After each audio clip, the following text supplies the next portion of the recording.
Our lives. I'm just trying to make sure the sound on here working. Cause remember last Oh, I we remember. oh man, that Went a sucked. whole hour and some change, and there was no audio. Yeah, man. There was no I audio mean, ever every day. there was a lot of yeah, there was a lot of good content on there that we missed. But Yeah. yeah, man. I mean, you taught me a lot. You taught me a lot. Hmm. Yeah, that was really cool. So okay, so I just checked the sound. Sound is good. Already got a person. That's me checking the sound. Sound is good. Yeah, that's just doing a Yeah, like check. I you was like, that's me Yeah, checking the because I sound. be trying to tell you stuff, you That's don't be me listening. checking the sound. Yeah, because I ain't gonna lie to you, man. I was like, dang, the first part, there was so many things that we covered. But that's okay, because we always talking about stuff anyway. So Oh yeah. yeah, we always talking about stuff. But yeah, so I mean, as far as I guess I can just do a rundown. Cause I'm surprised that you said I don't look like super duper tired because today, yo, them kids was getting me today. Oh yeah. Your children were getting me today. Like I can't even remember how the day started. I know the thunderstorm was still doing this thing this morning. So, you know, and all I remember, Jazz, she will you say I sleep like that where I just kind of do all this Mm-hmm. stuff and smack and just pull like she was just You do everywhere, all man. that. Mm-hmm. Yeah, you Yeah. everywhere. And then Junior, You he do gets that up stuff. in You the move around morning. everywhere. Yeah, Junior, he get up in the morning. He just be chilling. That train I out bet he there. does. He like, they ain't awake. Time to go explore the house. Yo, like he act like he the man of the house when you away. He really Yeah. does. He does his little walk around in the morning. Mm-hmm. You I can't tell remember that carrying boy him doing around nothing. and showing the doors and windows, and this is this room here and this one here. Mhm. Oh, and then now that he's tall enough to reach the light switch, yep, he Hmm. walks in the room, he turns on the light, he doesn't look around, turn the light off. Boy, He turns it off too. yeah, And they can reach to turn it off. Good gracious. yeah, yeah. Where you feed? Where you feeding them besides real food and more real food? What else would I? They don't eat McDonald's, so I mean, So to you get know, natural babies, feed them natural food. No Mickey McDonald's. yeah. So yeah, but he just does his little walk around. You can't tell him nothing with his little bird chest. Like, you walk around with his little chest out like he gonna do something. If somebody walk in or whatever. He So will. He'll stare him down. Get out of my house.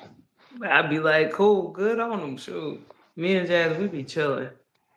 Mm-hmm. We be chilling. And then she'll pop up just to go right back to bed. You know what I mean? So Mm-hmm. man, they so chill, man.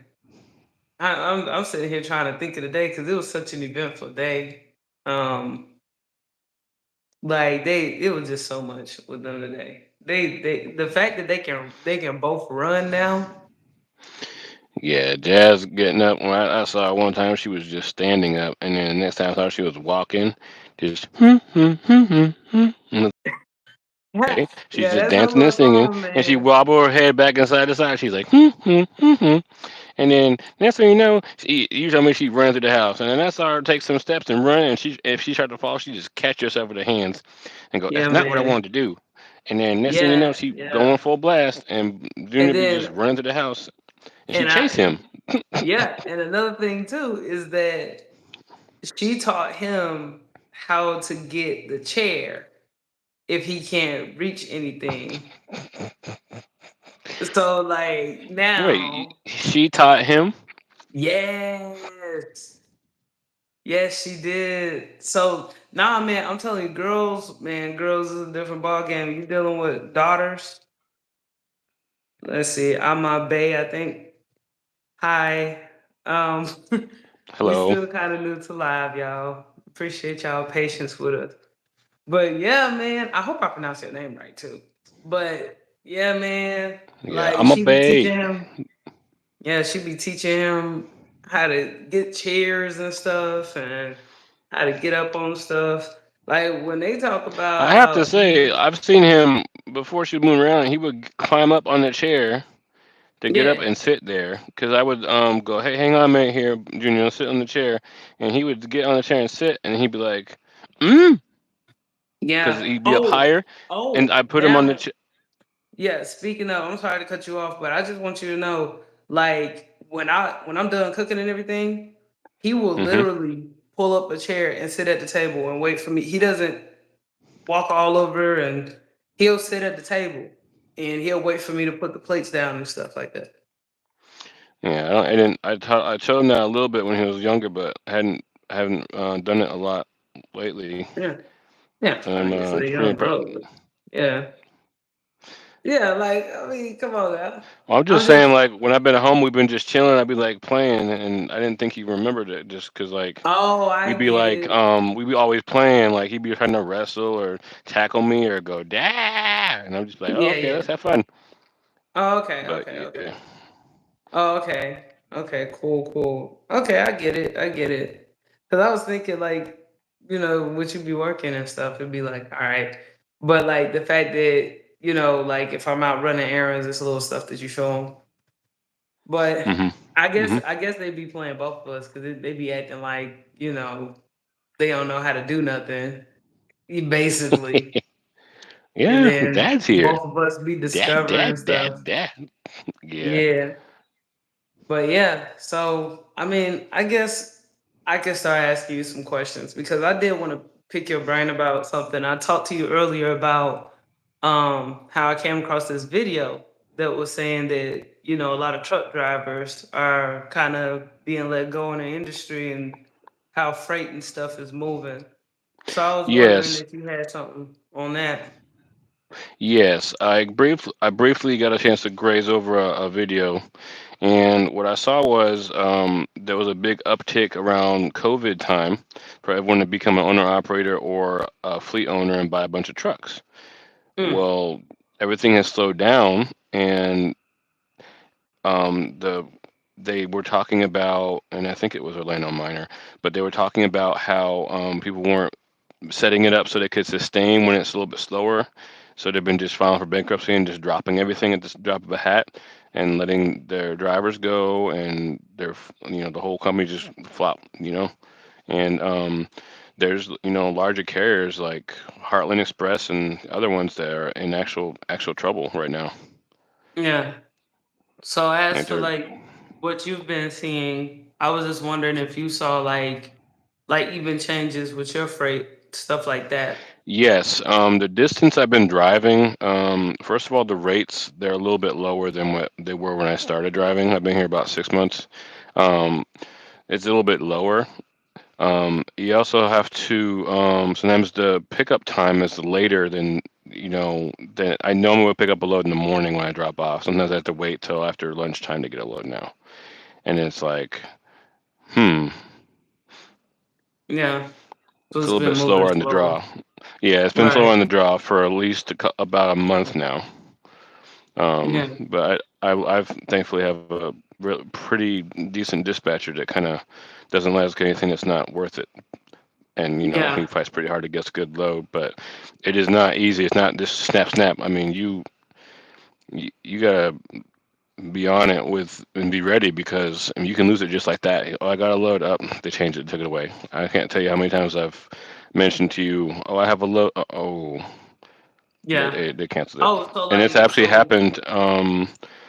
It actually happened today with one load. I actually had a load that was going to go to Ohio to start with, and before he could confirm it, they decided to just take it off, just without warning, just boop off. That would have been a yeah. good, about 500 miles there and about the same back. Um, and I would have got a little bit more pay, but I got to go a little shorter distance today and get paid more for less driving, so I couldn't complain about Yeah. that. By the way, I'm still listening to you. I have to go get Jazz. She woke up, but I'm still listening to what you're saying about the freight and stuff. Yeah, as soon as she Yeah, hear your so voice, she's up. yeah, that's my little princess, y'all. So yeah, out here it's been it stays relatively steady, but sometimes it gets moments like you gotta have a well-oiled machine and work well with your company and dispatch because and be ready. And being late's not really an option because there's a window, anywhere from 7 to 9 in the morning, and then if you go past lunchtime, you're playing a game with the time because a lot of places don't want to set up loads after lunchtime, and it's become there's been times where I've been ready and waiting from lunch or 11 until 2 and had to wait the next day to get a load. And usually it was a pretty good load because I had it in the morning. But sometimes it actually takes a while. I've actually got a load once that would picked up, sometime around 6 o'clock, and that's very unusual for me. I usually deliver in the morning and pick up in the before the afternoon lunchtime, 12 noon or earlier, and I have a load I'm already going. So I'm not waiting. But sometimes, like I was saying before, the loads will be canceled right before they confirm everything, and it ends up being a little bit trickier. Also, I So did want to like, touch. I so like, Go ahead. just to make sure that I'm connected with you on this because I do know that like during the pandemic there was a lot of people who was going into trucking, and there was this Yes, whole trend during the yes, pandemic. yes, And then I was just curious, like I was wondering if you've seen some of those pandemic people, like, um, because I remember when you and I, when we were teaming, it was just pretty much everything was normal. It was before the pandemic. So since yes. you've been out after the pandemic, have you seen any differences in trucking on the road? Yes. I'm gonna say this, and I mean this in just the bluntness of me being a truck driver. I've seen a lot more foreigners on the road, and they drive fast and they're very dangerous. They don't stay in the lines. They don't pay attention to signs and construction zones. They fly through there. Um, I've actually, I inadvertently, I saved a car on an on ramp from a guy coming over by flashing my lights and my four ways, so he saw me at the last minute because he was just coming over and wasn't even looking in the mirror. He changed at the last minute, and it actually kept the car from getting crushed because he was flying by in a reefer and he just can't. He just went around and went over. He didn't look. He So just you've been zoomed. seeing like more near misses out there since after the Yes, pandemic, yes. because And there's also been a lot of wrecks in construction zones. I saw a truck when I was going through Illinois, Indiana. I forget the interstate. It was off of 55. I think it was 64 or something like that. But anyway, it's a one lane because they're doing it in the one lane, and there's a part where there's a bridge, and somehow he got his truck in that area with the bridge. The little place in between where there's a road beneath. Well, he got his truck stuck in there somehow. mm, Nose stuck on one end, trailer on the other end, and he was somehow out walking. And I was yeah, like, I've seen a truck that was on the median, and they had to pull the driver out of the front with jaws of life because it got mangled and it got hit with something, and it was a hit and yeah. run. But this truck was in a construction zone, and it was one lane, and somehow he went off the road and into construction equipment, and the construction workers were running for their lives. Yeah. So like Um, just to make sure yeah. I understand too, because it's funny that you went in and talking about like foreign truck drivers. Hmm. Because originally I was thinking that you were gonna be telling me about people who went into the industry thinking they was gonna get rich. Because, of course, like during the pandemic, everybody was like, hey, buy a truck, be a millionaire type Hmm. stuff like that. So Yeah. then, because I remember, like, okay, I wasn't over the road during the pandemic, but we was Hmm. home every night or whatever. But I Yes. was seeing a lot of people that you pretty much knew they weren't gonna last in the industry. Yes. They Yes. got their CDL thinking they was gonna make a lot of money. Yes. Um, and so I was just wondering if you've seen like people walking away who thought they was gonna make a lot of money in their like first year. Yes, and I'm gonna get back on the subject there. Yes, so I have seen a lot more people that have trucks, and you can tell they just kind of bought it. And I've seen them not able to drive or back, and they just park it and leave it. I went to a truck stop, and they were. I'm glad you reminded me.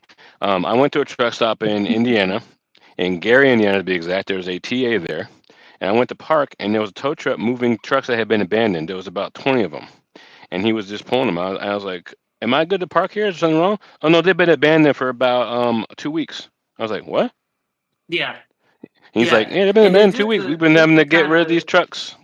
Yeah. yeah. Now you and then sometimes you're using like truck terminology. So just to let people know, like there will be people. So as a truck driver, you're assigned to your truck, or Yes. like even as an owner Typically operator. with a.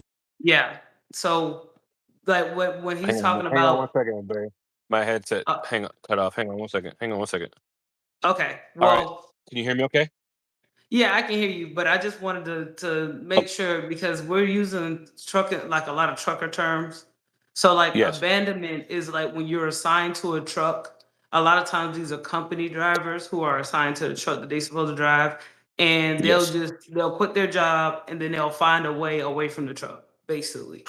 You Yeah. know, So basically, to in a nutshell, to just touch on what you're saying, basically abandonment is when you go to a company, they assign you a truck, and it's your truck. You're responsible for the well-being of that truck and taking care of it. Well, if you decide to leave, like you just said, what they do is they'll take it to a truck stop or anywhere they want to park, and just they don't even have to lock it. just They leave just it. get out. Yeah, They and then just find a leave it. way home. So then Yep. like that's also I think a lot of people who decided to start trucking companies, I think that they don't factor in that you can hire a driver and you Yes. can't control whether or not that driver is going to stay with that truck. And then Correct. of course you still gotta the upkeep, the maintenance of that truck, Hmm. or if Hmm. that truck gets towed, like in that now I gotta pick your brain because you're an expert in this. So when these trucks get towed, do they like get like cause for real, when I was out there, I was just trying to get back on my feet. I ain't gonna lie to you. I was just trying to get a bag and go back I'm a home because big I knew I nerd of wasn't trucks, paid for it. so I actually go in ahead and talk to tow truck drivers and mechanics and find out little nit nat things. I could do it all day, but to be specific in what you're talking about, I guess break it into a question so I can be specific for you, and then we can go in detail Well, what more if I'm you saying like. is after those trucks get towed, Hmm. I'm wondering what happens after that, or if you're familiar with what So what happens happens after when that. they tow it? Typically, a tow truck company, when they tow a truck, they take it to the impound lot. Now it's on the company's dime to get it off the lot, and they charge them so much per day. And if they don't come and get it, then they put it on the auction and sell the truck. Whatever's in it goes with the truck. And to tow the truck, they have to do. They can only do one of two. If it's a manual, they can keep it in neutral, pull the hub seals on the drive wheels, and pull it that way. Or they can disconnect the drive shaft with the two bolts on it and tow it that way. That's usually what they do when it has a trailer.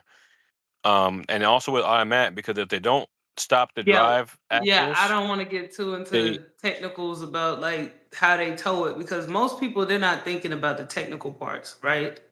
So, like, I didn't even I'm getting confused by all that, like, the whole technical of how they go about towing it because most people are thinking, "I'm gonna go into the trucking industry, I'm gonna buy a truck, and then I'm gonna, if I don't have a CDL, I'm gonna employ a driver, and they're gonna make me all this money."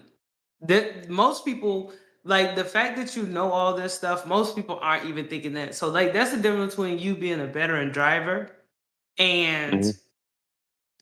and then I'll even say I'm one of those people. I'm an everyday person. Like you just went clean over my head because all I'm thinking Okay. is you gonna tow my truck and then what? Like and then like let's say So when a if I truck is buy a towed, truck. it goes to an impound lot, and it's on the owner of the company of the truck to get it off before it gets sold off. So I got another question. So like if you don't pay to get it out of it being impounded, then they sell your truck. Are you still stuck with the bill or the fact that they sold your Oh truck, yeah, oh yeah. They're gonna but you sell the don't have your truck to truck make anymore profit, though? but there's a fee to have it on the lot. Mm. So what they'll do is say your truck gets towed, right? Say you Yeah. were in a the place has your truck towed. You are on the clock to get find out where your truck is and to get it off the lot before they add more fees. Because what the first they'll do is they'll charge the tow fee, then they'll charge the storage fee for it. Now, bear in Mm. mind, when you go to get your truck, they have to put back what they took apart to tow it. If they don't, you can't move it. They'll charge you for that too. So so that's why you was going into the particulars of how they go Correct. about towing it. Correct. Okay, so it's not simple like a car where they just come tow it. It's like they will pay you for the labor they put into taking your truck on top of paying for it being impounded. Yeah. Yeah. Oh, In a nutshell. Yeah. So basically, if a driver goes to recover a truck, that truck it is possibly has been in a tow yard and they've got it back together so it can driven off, and that they've had to pay to get it released. Basically, think of the tow yard as a prison for trucks that have been impounded, right. and they Because get you charged know, per I was day. under the impression that if they sell your truck, then that's that's done. Like you don't have any responsibilities or anything like that. Let me put it in this way: the truck is attached to the owner with the VIN and the plate number, right? Now Mm, they can find out who owns the truck. That person, whether they sell it or not, still has a bill to pay with the tow company because they're taking up space. And you can go to jail not paying it. There's a fine, you and it can go adds to up daily. jail. Whoa. Yeah. Mhm. You can go to jail? Yeah, because if you don't take, because you have a piece of property on someone else's property. If you don't pay it, then they can come and take you to jail So for non-payment. even so let me get this straight. So even if they sell, let's say you've kept your truck there and you sold, they sold your truck because you didn't come get it, right? You still owe. Yep. So they can press charges against you for not paying them Yep. Right, or because for they wow. want to get paid for the work to get that towed their truck. So it's not free because they get it. The company that sent them out, say a Love says this truck has to get out of here. Love's will pay them to tow it out, but the owner of the truck still has the bill to pay for the tow and the labor that tow truck Mm. driver did. The Loves has a contract with them to make sure they keep consistent payment to them to enforce if they want them to be moved. But the owner is in charge of paying the tow driver the fees for that and to get it impound. So say the tow fee is $100 and then you have to pay to get it off the impound lot. And then you have to get it so they can, and they'll have to, you better hope they tell you that what they've done to take it so it won't drive so you can get fixed because you can have it released and it won't drive because they've disconnected certain parts. So hey, okay, so I wanted to talk about something that I was dealing with too. Hmm. Remember when I told you that I was working for, the company where we met, and I went to go and get a freight liner Hmm. off of that yard or whatever? Is that Hmm. like the same thing? Was the company paying for that truck Yes. being there, and then Yes. that's why they sent me to go get it? Yes.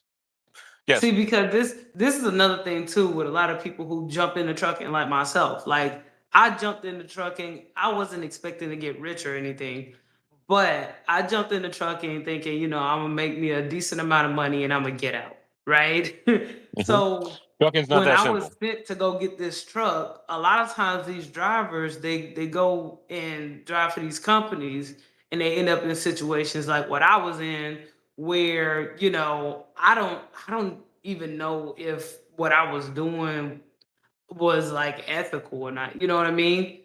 But a lot of Right. times these companies they have drivers doing weird stuff and it just sounds like they was trying to get out of the way of having to pay the yard Yes. or like and even putting me at risk without me even knowing anything, like the fact that you Yes. talked about how people can get locked up behind this stuff. Mhm. I had no idea. Like they just, after I got done with my training, they dropped me off down here at this yard and was like, "Hey, this is your truck assignment." You know. Now Mhm. that's another thing too. Like how you talked about how there were like trucks being pulled off the lot, like 20 trucks, right? Yep. Um, they usually end up on yards like that. I'm assuming. Yes. They'll Okay. either end up on yards like where you picked up yours, or they'll end up in the tow yard where like they have wrecked vehicles. They'll put them there, and to get it out, you have to pay to get it out. It's not just going to come out. Yeah. Oh, it's mine. I'll get it. You got to pay. There's a fee. You're going to Yeah, pay. You're because going to I pay at least a do couple I hundred do bucks. remember when I went to go pick that truck up, they were telling me the company was telling me, "Hey, we need you to have that truck off the yard by like I think like 8 o'clock in the morning. Which in my mind, because I came from dealing with office work into truck Mhm. driving, so in my mind I was like, oh, that's a business day. So Yep. they don't want to, have to pay for an additional business day. See what I'm Correct. saying? Yep. You're exactly Okay. right. So each day Okay. they count as business day counts as a day of charge. So if they pay 3 days of $800 a day, and they want you to have it off the lot on the fourth day, they need you off the lot before that day closes. Once they leave the shop, that's another day they got to pay for because Right. they'll lock the Right. gate and you can't get it out. Right. And so, like, just to get back on how you was talking about, foreigners and stuff like that. So right now, Trump is pushing, I don't know if it's an executive order, but he's pushing for drivers to be able to speak English, be able to read, Yes. write, speak English. Yes. And I was just When wondering if you've yep. seen the effects of that. Yes. DOT is a lot more aggressive. If you look Mm. foreign, like it's Blitz week right now. I actually um was able to witness DOT and they're in full force. They're not playing. I've been I never ever ever get pulled in for DOT. I've been driving almost 7 years. I've had two level threes, never one or What's a two. level three? Level three means they check your logs, they check your tires and brakes to make sure that they're operating right, and they'll look at your lights. But Let they me mostly look at rephrase the your logs. question. What's the difference between a level three and a level one? A level three is logs and tires. A level Okay, one, to a common non-truck driver person, like somebody off the street. Because even I don't know. Because remember, I just went in there for the money. all right. I'm not. So, like, I I'm guess not. it's I'm gonna be. I'm gonna be real. After 7 years, I went. I briefly was told what they were, but I've only ever had a level three twice. A level one, we'll start in order, is they check all of your lights, all your brakes, all your so tires. Look so for so air leaks. basically a level one is like the easiest No, inspection to go through. no, Okay. it's not. Level Level one, three. Okay. level three is the easiest because they will focus on your logs, which is the ELD or your paper log. Make sure you're not in violation. They'll check your BOL to see where you're going to make sure you're heading the right way, and they'll kind of add up in their head where you've been to see if it makes sense. And then they'll check that you make sure your truck looks safe, like tires and lights, like a little glance, like a Right. walk around. So when you say you keep getting pulled in for level threes, you're basically saying they pull you in for like nothing. They just pull you in just to pull you in, basically. Basically, yes. Long story short, Mm. yes. So they check you for, they're specifically checking brakes and tires and logs right now. But while they're doing that, they're checking to see English proficiency. Now, when you say checking to see English proficiency, are you saying like are they figuring it out? Like, okay, there are checkpoints like in Texas, right, where they shine a light in your face and be like, "Are you an American citizen?" Right? This is different than that, yeah. Is it more intense More intense, than yes. them? Back when we were So they first driving, actually, yeah. yes, they will. Do you speak English? Where are you Yeah. going to? Do you know what this sign says? So then, like, have you ever seen a situation where a person couldn't speak English and they had to deal with the penalties on the spot, or? I got to see it leaving. There was a lot of trucks coming in. So I was at a particular scale going through Kansas. Excuse me, Mhm. not Kansas, Arkansas. And there was a DOT officer. He actually waved me in to check me, asked where I was going, looked at my logs, was letting me go. A guy that I didn't know what he was, nationality wise or anything like that. But he came in a little too fast and didn't stop on the scale. They talked to him on the speaker. He didn't seem to slow down. Officer came running out and flashed his light at him in the mirror. And then out of nowhere, blue lights came up and blocked the exit and told him the point where he wanted him to go. So he went there and asked, "Did you not see the officer?" And the guy didn't answer. "Do you speak Right. English?" And then the guy was like, and they're like, "Shut the truck off." And Yeah. then they So tried different like, languages to get him to shut the truck off. I think it was maybe his Mexican. And once someone, I think it was Mexican, shut the truck. I don't know what it is. Then they asked to see all the identification and everything, and he was swarmed with like four officers, and they were just ready. They were ready. Two had their hands on their 'cause guns. Yeah. and So one they was they literally treat these guys who don't speak English like criminals on the spot is what I'm getting. yes, you do. Because Yeah. the reason why I'm deep diving into this the way that I am is because I'm thinking about how it was when I was on the road. Hmm. And then, like, even from stories you tell me about throughout the day, it seems like it's all completely different thing. Yes. I've seen like social media reactions to, Trump making sure that people speak English and all this other stuff. And I've heard some people even go as far as to say, how we're going to go about enforcing that, as if Trump just said something and his words just fell to the ground. But from what you're To telling me, expand on that right there, real quick. Typically, when you're out of service and it's on the truck, you can't leave till you get fixed, right? What they're right? saying is if you don't speak English and you get put out of service, how are you going to be able to speak English so you can leave? You're out of service Mm, pretty much indefinitely. So say I only speak French, and it's like, do you speak English? And I say, mm, okay, well you're out of service because you don't speak English and you can't read English. mm. So now you're sitting there and you cannot read, write, or speak English, so you cannot operate. The question is, now that you can't move, what is going to happen now? So just real quick, so let me make sure I take that apart. So like, because I've even had an experience of being put out of service, right? Basically, you Yes, can't once you get to this way station, this checkpoint off the interstate, they'll tell you you cannot drive that truck, you cannot leave that way station, they will right? tell you you're out of Yeah. service. So get into what I'm saying here is what I'm getting from you, and I want to make sure I'm correct in saying this. The way that like I was put out of service because there was something that failed an inspection on the truck, right?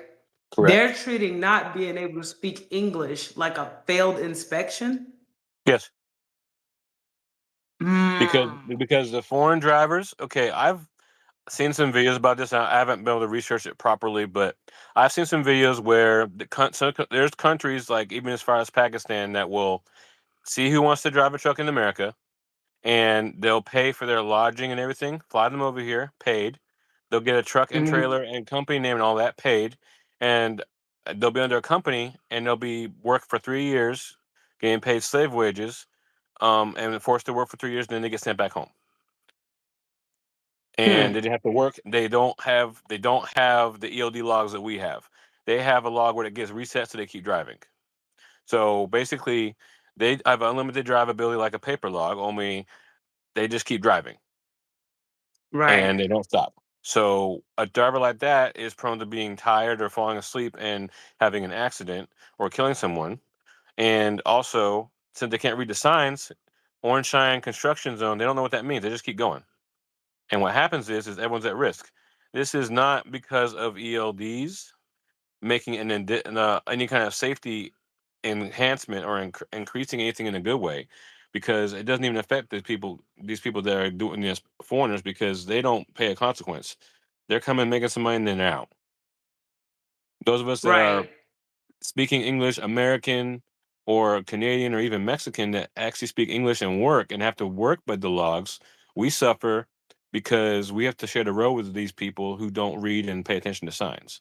They Right. literally get thrown in the truck and they're on the road. You could have one See, right next because to you while you're driving. yeah, now because this is where I'm going to is that on this point once again, there are people, and especially like me, I'm big into politics and stuff like that. Hmm. And one thing that Democrats are really hammering is that Trump is coming up with all these rules and there's no way to enforce them. And they actually, like I said, more left leaning media has gone as far as to say, oh, well, how he's going to enforce that truck drivers. First of all, they call it discriminatory. They'd be like, oh, he's discriminating against people because they don't speak English. That's first and foremost. Second, they're saying, you know, um, basically, there's no way to enforce that these people have to read and write English. So what I'm getting from you is the way stations on the interstates are actually enforcing this. Yes. But here's a Hmm. catch. I'm glad you said the last part where they aren't enforcing it. I have seen some videos where FMCSA has told DOT officers not to enforce that English requirement, which is actually part of the FMCSA rules and law. They were Hmm. told not to enforce it prior to President Trump being in office. Don't enforce it. So they were forced to allow them to keep driving. So even though, like, and then of course the FMCSA is like the trucker But legal Federal handbook. Is Military the Safety Association. Yeah. Hmm. Yeah. So basically, let me make sure I understand what you're saying. Are you saying that the fact that Trump required for them to speak English, that was already written? He's just basically Yes. enforcing the rule Yes. book. Yes, if you look at this, at the requirements to get a CDL in the United States of America, Canada, even Mexico, it is required that you be able to read, write, and speak English, You especially in know the what? United Now that States. I think about it, like even to fill out a job application, they do ask you that. And You guess have to and click that you can. I just yes, thought about that just now. because yeah, and so with that being said, Trump's not doing anything wrong. Excuse me, President Trump's not doing anything Mm. wrong. He's enforcing what is supposed to be enforced. The problem is there are people that are benefiting from the labor that someone who can't speak English gets. Now, bear in mind, they're not citizens, so they don't have to be they don't have the safety They that don't we have have like as rights and citizens. stuff. Right? Right. They don't have rights. They don't have insurance. All that stuff. We're actually paying for that. But the You people know, that have them isn't over here are actually paying are getting paid money for their labor that they don't wanna pay drivers that are seasoned. That so and there's like no driver isn't shortage. it isn't it funny that the Democratic Party is always talking about, fairness, equality, anti-slavery, anti-bigotry, but yet, Trump is doing something that's literally protecting the rights of people. Like I just thought about the fact that it's been the rule the entire time that you had Yep. to read and write English When proficiently. you go to the DMV to And get your driver's license, it is required you can read, write, and speak English for the signs. There's no difference between a commercial motor vehicle. Same thing. It's a but the requirement. fact that the whole legal handbook says that you have to do it. Mhm, You see what I'm saying? mhm. Like he's not coming up. What I just realized what you just said just now. He's not coming up with any different rules or any new rules. He's basically enforcing the laws that's been here that nobody's been following for the longest Correct. time. Correct.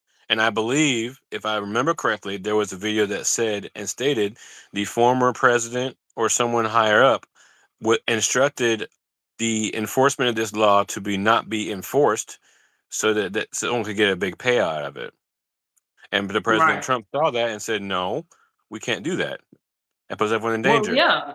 Like I could And imagine a lot of people were getting paid a lot of money because yes, you have these people here and a lot of them were here illegally and you didn't have to pay them. You know what right, I mean? And then right. on top Pennies of on the that, dollar. you could leverage them because a lot of times, like how you said, the officers were like storming the trucks and stuff like that. Yeah. So it And just bear in came mind, off they're not like only checking for speaking English, they're looking for people getting smuggled in. Still a big problem. I saw even one now. vehicle. Yeah, I saw one vehicle. They were in the back of the trailer. There was boxes and stuff in there, and then they were pulling out people at a way station. The way Mm, station can check and see if there's bodies in your truck, mm. not just I inspection don't know stations. why I thought like ever since the Cause they inauguration they scan just you. stopped. Cause see what you gotta realize about like everyday people like myself that's not like on the road and stuff the way you are, Hmm. from your perspective, and I'm sorry that I, keep, cutting you off with the technicalities, but like we don't know that like people are being pulled out of trailers. You know what I mean? Yeah. Like this is still happening. Um, like I didn't know they were still smuggling people. So like Yes. there's still Because human if you come trafficking over in these here, 18 it worlds. is still well known. If you come over to this country and start working, you get to make money and send it home. You don't have to pay for anything, and it's still paid for. The president is trying to get rid of that because it's not fair to people that are actually working. but he's getting resistance because people are getting paid for that. Right. He's actually fighting cases in court for, this is a little off subject, for when he was trying to deport the El Salvadorian. I forget what he was, but he was trying to deport someone who's not here legally, and the Democrats have actually tried to fight it and put legal. The judge, they made it so the judge said that the president could deport this person. So while they're doing that, we're paying tax dollars to keep the judge system to figure out how they what they want to do, and like this person has rights in the country when they're not even a citizen. He's here illegally. The Right. president hasn't done anything wrong. This person, and he's not, and he has a criminal record. The president's like, Right. we don't want that here. We don't want, and he wants to keep our people safe because if you have someone who's a criminal here, that puts everyone here in danger. It's not like he has a sign, I'm a criminal, I do X, Y, and Z. No, he's just here. Yeah. And everywhere that there's been immigrants that have come in illegally, there's been problems.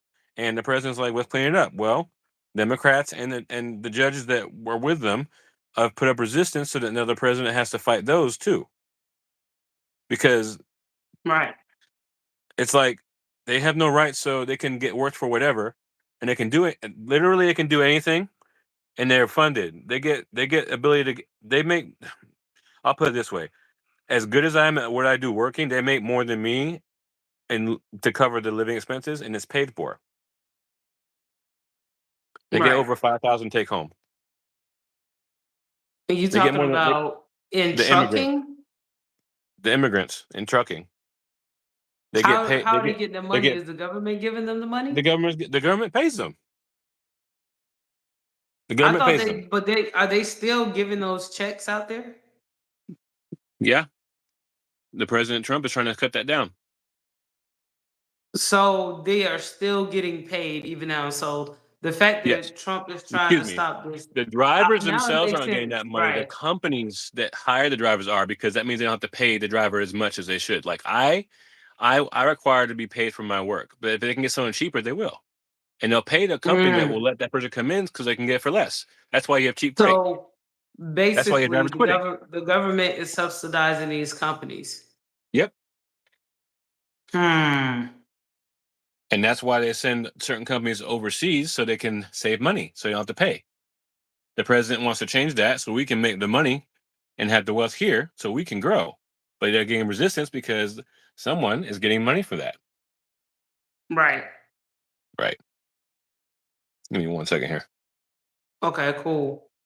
Well, yeah, that's a lot of information because I don't know why I just sat here and thought that, overnight, now that Trump is in office and, now they're stopping like everything like on a dime. And I guess there's still a lot of processes out there.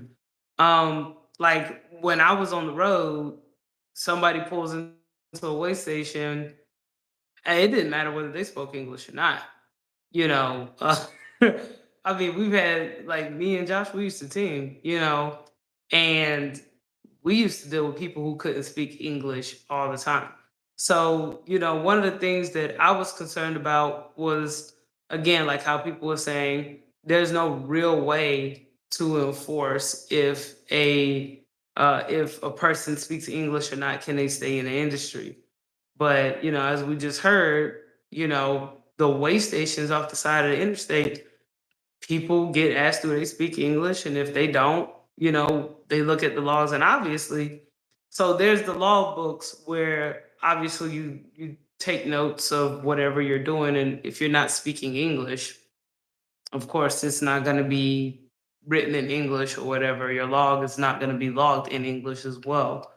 And so it used to be like back when so it's like now trucking has gotten so crazy to where it's like before the way stations, excuse me, before the pandemic, during, and then after. Now, we were smart enough to get off the road when the pandemic was going on.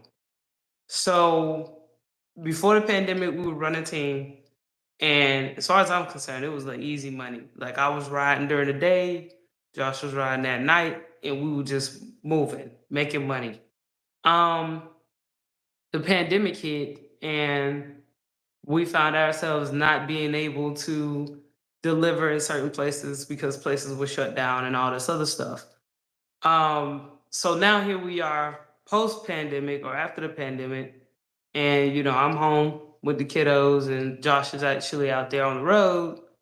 And so it used to be at these way stations, they were basically doing everything by the book when it came to safety regulations. But now that we talked about that, even um the fact that in the handbook, that it's called the FMCSA, Federal Motor Carrier, something safety and carrier, whatever. I can't remember the book. Josh knows the books better than I do.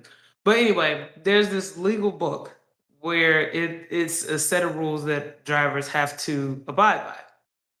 And so I didn't, well, I knew, but I didn't know. Like when you read something, but you don't really think about it, you just want to check, agree, and keep it moving.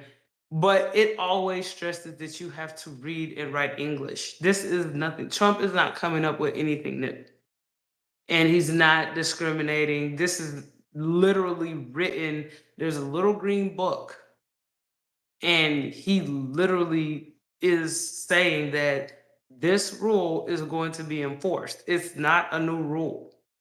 So, like, for people that are like, oh, how is he going to enforce it? We just heard tonight that literally way stations are not just pulling in trucks to make sure that their brakes and lights and stuff are good.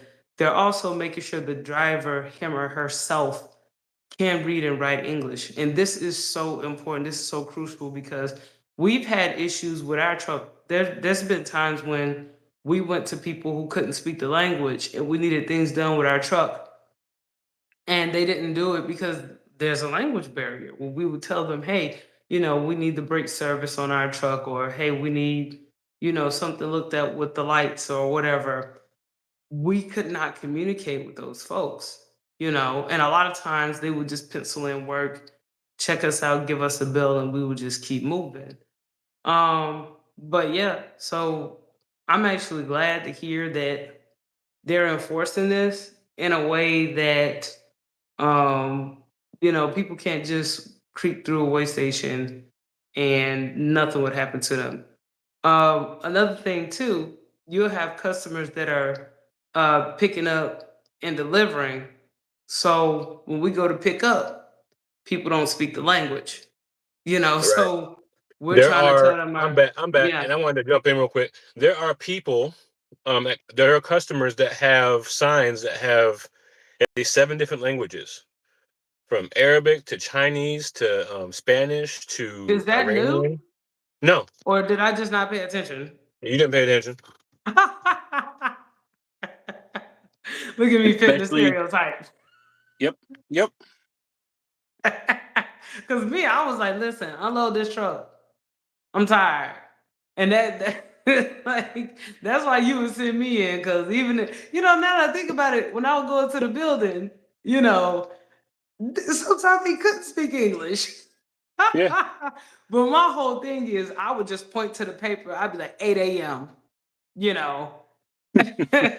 So it made Yeah. sense on why you were sending me in there because I didn't care what language they spoke.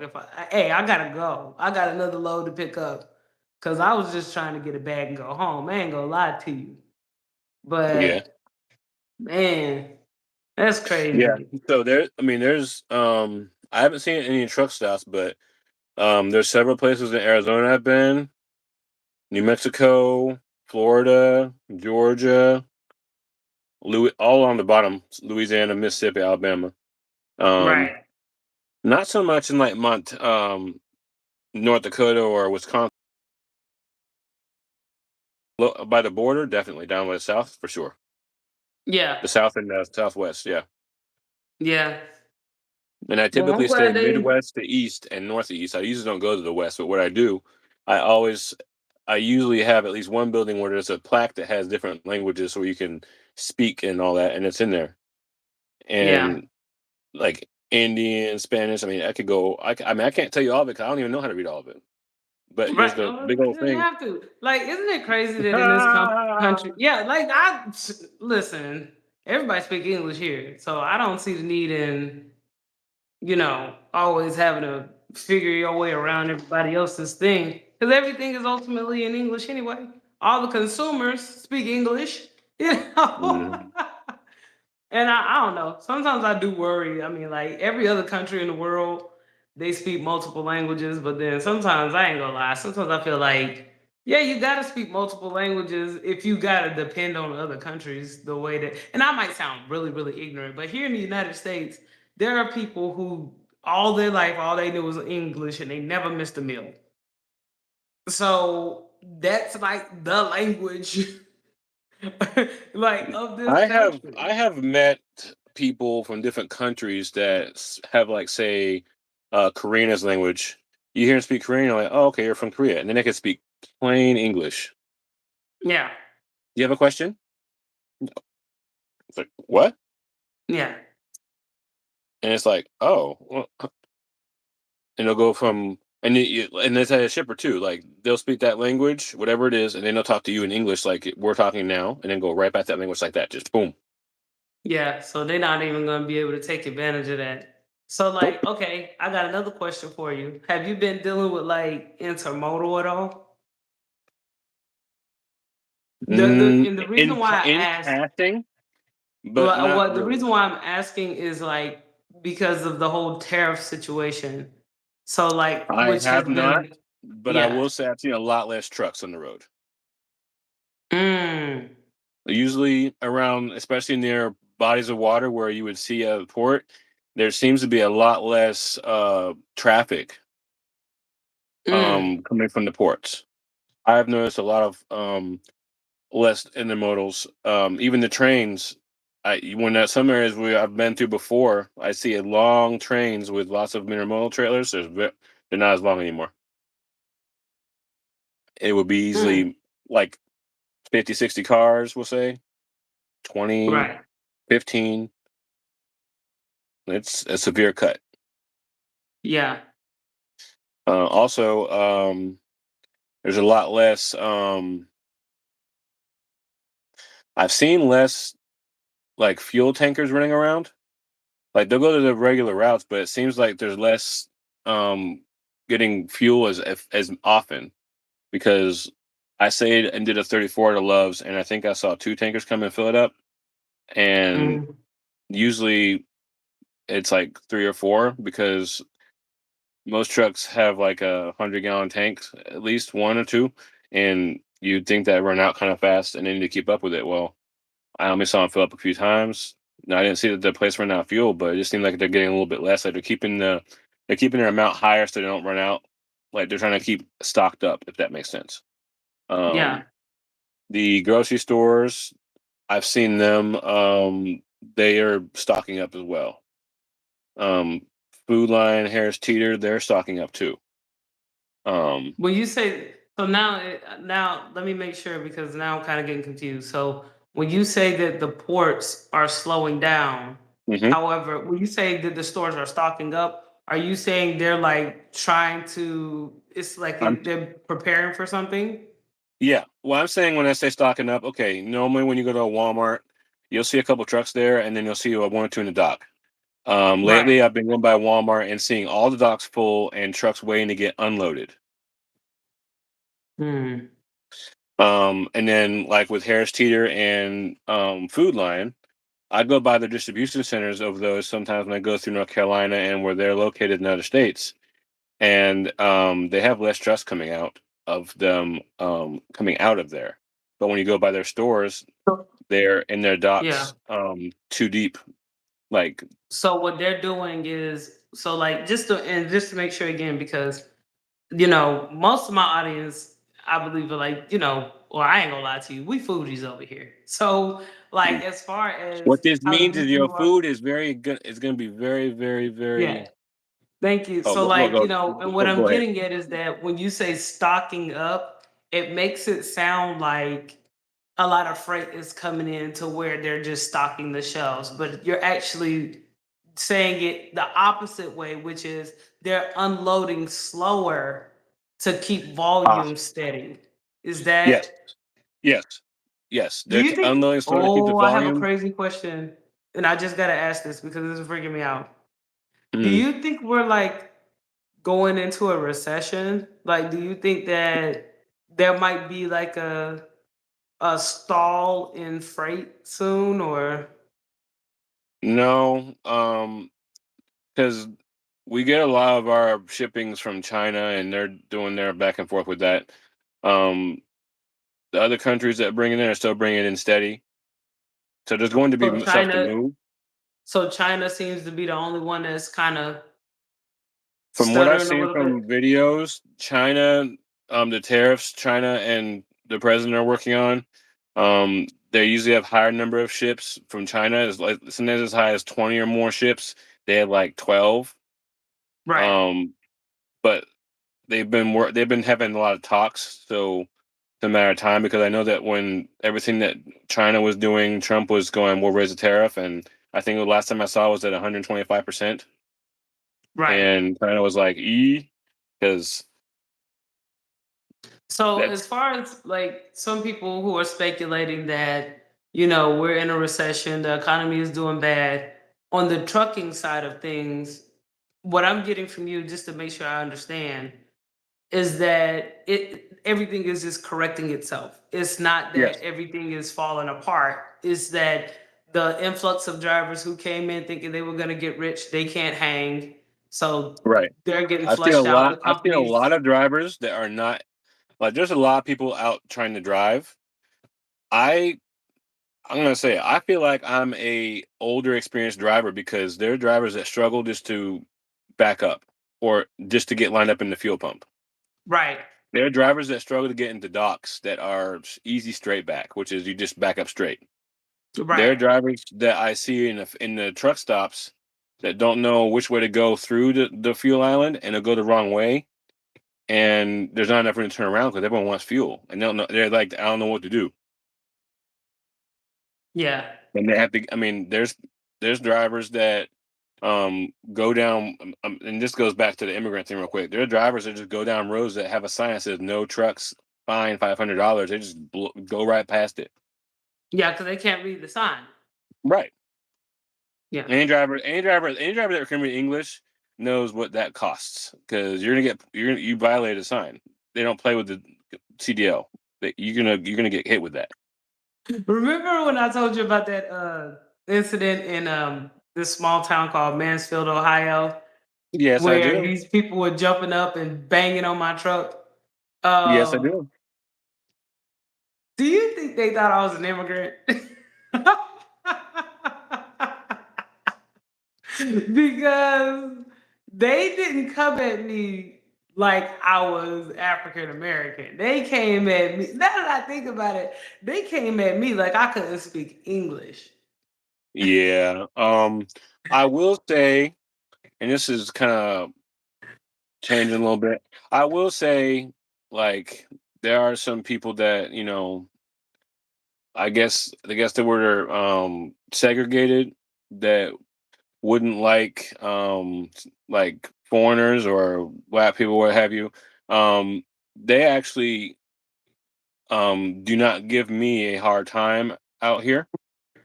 I actually have Yeah, more difficulty with so-called black people, in particular men and women that are um I guess having to work and don't want to. It's hard yeah, to get the read. It's hard to get the read because you can just mind your business and say hello to be polite. yeah. So And but yeah, I haven't had any issues with anyone like that. But back on what you were saying, that I think that the trucking industry is just resettling, and that people that are are in it to do it, they're gonna be fine. yeah, It's just gonna be you just have to be more careful with what you do. But the companies that stretch out too much are gonna pay the price because they didn't do it with the footing underneath. They just kind of, ooh, let's do this and get ambitious, I'll tell you right now, I don't have a problem with getting into the ugly subject because which is because like the only reason why, and I know you got to get up in the morning or whatever, you got your delivery, but and you can always give me a sign. We've been on here for an hour, just so you know. But oh, I you have a know me, I timer. I love see picking your exactly brain, how long we've been on here. huh? I know. I have a timer on here. I know exactly how long we've been on live. I know. Trust me, darling. Oh, okay. I forgot you Yeah, had it a says timer on live, your and then side it has a too. timer. It says live Yeah, timer, and then people yeah. watching, and then likes. I can see You know everything. what? Because and I don't even care. I'll go over on this side of the fence because I ain't gonna Which lie fence to is you. that? The people, huh? Well, because I ain't gonna lie to you. The people who I think the people who subscribe to my page because of my content, like your content. By the way, this is LQ Trucker, Lead Quarter Trucker. He has his own channel as well. Hey, You everybody. guys, I've been it'd running be around a awesome if little you go bit. over I got some and more videos to subscribe. upload. Yeah, I so got some more like, videos to upload, but yeah. he's all things technical, all things trucking. He really gets, and I'm sorry I've been kind of cutting him off a little bit because I get confused and I don't want anybody else to be confused. So, but like, yeah, over here, like I said, I feel like my audience is mostly like foodies, white people who keep calling me I gotta stop racist. you right there. You think truck drivers aren't foodies? No, it's not that. It's just that your channel is more of a trucker centric channel. My channel is not because I'm trying to tell you that over here, a lot of times we don't be knowing how stuff is working. We just getting by, right? Right? So like, and then there's some people that commented on my page, when I say something about the kids and stuff, you know, stuff like that. So that's usually my audience. That's why I've been trying to kind of make sure you don't go too far with the truck and stuff. Cause I ain't gonna lie, I should know a lot of what you're talking about, mm. but as far as the whole race thing too, I wanted to touch on that because when I first went into trucking, oh yeah, I'm gonna go there. Like how black Oh, people are oftentimes told, to look out for like white people. You know what I mean? yeah. Because I know you and I, we've been discussing at length like this whole black fatigue culture or whatever. And Mm-hmm. long story short, just to make sure we're on the same page, is you know, there's this thing called like white guilt, where white people are always made to feel like they need to apologize for slavery and they need to be more culturally accepting and all this other stuff like that, right? Mm-hmm. Um, and I don't know if you've gotten this before you went into trucking, but I'm from Charlotte. It's majority black town, black city, if you want to call it that. And a lot of times before I went into trucking, when I was in the process of getting my CDL, people were like, "Oh, you're gonna go out and do truck driving." And at this time, Trump was running for his first term. And so they were like, "Oh, be careful with truck driving. It's a bunch of redneck, racist white men." And I would I drive gotta through jump rural in. I gotta areas. jump in real quick. There are Yeah, a lot of rednecks out here. There are some racist people out here. But I'm gonna tell you right now from my own experience as a black man, those people are the first ones to have your back. I have not had a single black man who went on some BS look out for yeah, me. Not yeah, one. yeah. I Cause, met cause I met that's I actually met one who's a redneck that actually I'm gonna just say it, he works with me now. yeah. And he I didn't know he actually was a redneck. You didn't tell me yeah. that. He actually was born. He actually was from the South, but he moved to Arizona. Um, Right, right, right. and Yeah, I didn't know yeah, that. yeah. But I he's mean, a the way you talk about him, you make him sound like he's from New York. haha. Like Um, he sound cool. Like he sound like he a chill dude. You know what I mean? yeah, he's very chill. We talk almost every day, and we keep up with the news and everything. And he's a redneck, and we look out for each Yeah, other on the road. And I tell him what I know about the company, and with trucking, he helps me with things he knows that I may not know. Like he knows things I don't yeah, know about things I haven't done, and he tells me, and I tell him yeah, about things I know about the company that he doesn't know. He's new, so it's a trade off. This is a yeah. white Cause see, man that's who's a another. redneck. Yeah, yeah. So, cause like what I was saying is like when I first went to trucking, of course, coming from a democratic city and coming from like a black power upbringing, it's like anything white is like bad unless it's white man is bad. You know what I mean? That's Right, how Charlotte, the culture in Charlotte is an anti-white male. They right. only And really like I'm white gonna just girls say if they it's sleep literally a with them. disgrace to do that when any other race actually sticks together. Black people are the only race I've seen in my whole life that say the white man did this, but no one's actually together doing a thing for said black people Right. without harming others. But then sometimes I just be thinking too. I'd be like, okay, so going into trucking Hmm. was my first time in my adult life making the decision that I wanted to make. And it was very scary because number one, I was deciding to do something that I wanted to do, regardless of opinions around me. But number two, when you go into trucking, there are a lot of Confederate flags out there. There are a lot Yes, of don't tread on me flags. You yes. know, there are a There lot are of truck like, stops that have big old, the little glass picture things that have the shirts in them, and they celebrate this, like the town. That's the big thing.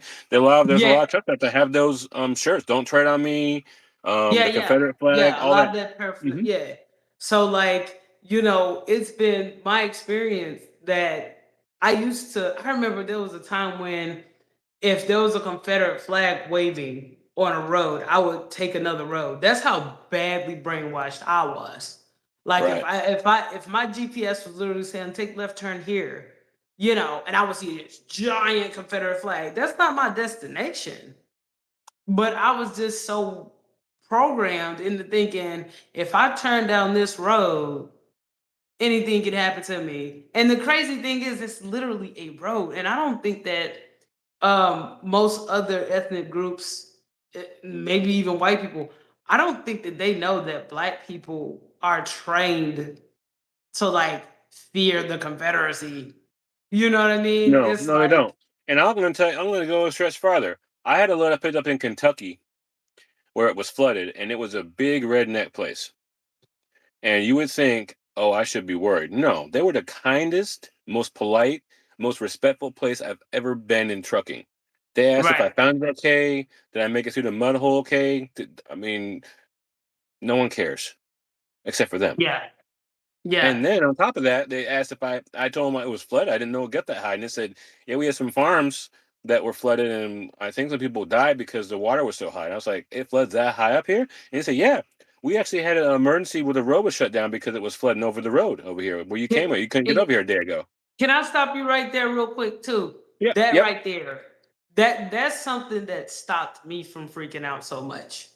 Like when like just you talking about how these people live in places where they die from floods in yeah. 2025. Hmm. Like black They people, they live on and they I'm live not in open downplaying. spaces that are just out there, and Yeah, they I'm not they really downplaying the hood or nothing, yeah but the type of stuff that these, white people be going through, like I've been in the hood most of my life growing up, and I have never worried about if it rains, I'm a drown. yeah Like that's yeah. what kind of stuff these people be dealing with, Their entire and life's worth is where they live, and it got flooded, and they had nowhere to go, and they stayed with right, it, and they died there. and these people are unloading your trailer anyway. And then it'd Loading, to be be like, precise. this is what be killing me about black people too, because like the situation, the problems that we be complaining about, it's like all self-inflicted. Like, Yeah, I have to agree because I didn't grow up with my family, but I can tell if you actually go out and you find someone you love and you have a family like my wife, you're here with me, and you support me driving a truck, and I'm helping you, I'm supporting you at home. You can do what you need to do if you work with your spouse. There is no reason why you can't. The white man is not keeping me from doing what I need to do. right. The only one keeping me from doing what I need to do is myself. Yeah. Because the only one who can give can control you and give you power is who? You. But then that's another thing I'm thinking too, because it's something that I struggle with on this channel is this whole how to identify or how to structure my messages a certain way, right? So Hmm. like this is what I'm getting at. A lot of times I look at things from like a black perspective, right? And then I find when I look at things from a black perspective, it directly clashes with my personal. It's like I'm in conflict with being black, if that Yeah, makes any sense. yeah, it does. And I'm going to Because tell you something that I noticed. Okay, well, that's not black. What is black? well, that's the thing. I feel like the black community is divided up into two cultures. The I black think community. there's I'm only glad you like brought up the black community.